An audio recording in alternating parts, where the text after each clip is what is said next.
Hello everybody, welcome back to CrossFit Main Line, Armour, Pennsylvania. We're continuing on our mobility series. Before we start, I want to shout out congratulations to Daniel and Mara Lee for the birth of their new daughter, the newest member of CrossFit Main Line, Dylan Davidson. So congratulations.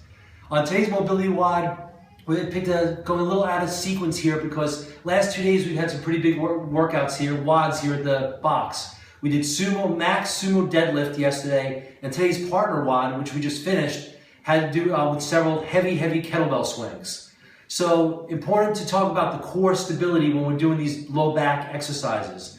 Dr. Kelly Starrett, who I guys recommend you look at his website, mobilitywod.com. Also great book, which we have in the box, also in my office, called The Supple Leopard.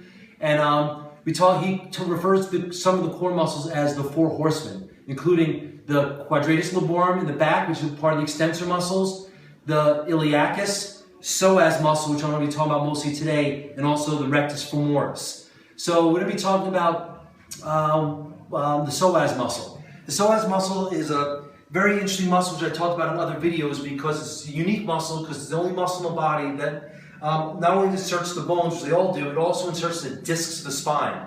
So if you have a contracted psoas, it can represent or replicate some low back issues that confuses people, and if you can work on that psoas, that could really alleviate some tension. So one of the things I'm going to be talking about with the psoas today, and this is probably the most elementary introduction of the psoas mobility, but I think it's a great place to work out because it's something we can do on our own. And again, this series is on do some simple mobility. You can do it at home. And I like to stick with the lacrosse ball because I feel everyone should have one of these in their gym bags.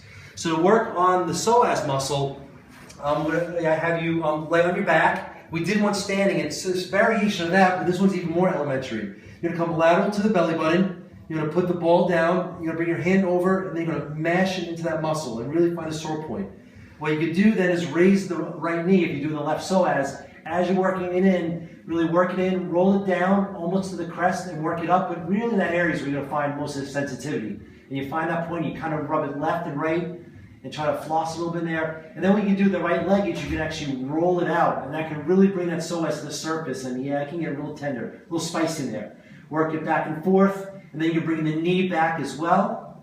And then another thing is actually slowly straighten out the leg while you're doing that, so you're working all the different ranges of that psoas muscle. Psoas muscle, guys, is so important, and it's often quite neglected because the tightening of the psoas can put a lot of pressure on the low back. And a lot of women, sometimes they tend to have some hyperextension. And this can also lead to some pelvic floor dysfunction with some female issues. They don't realize that sometimes we just work on the psoas muscle and alleviate a lot of that tension. So if you have any questions, feel free to ask the coaches here in the box.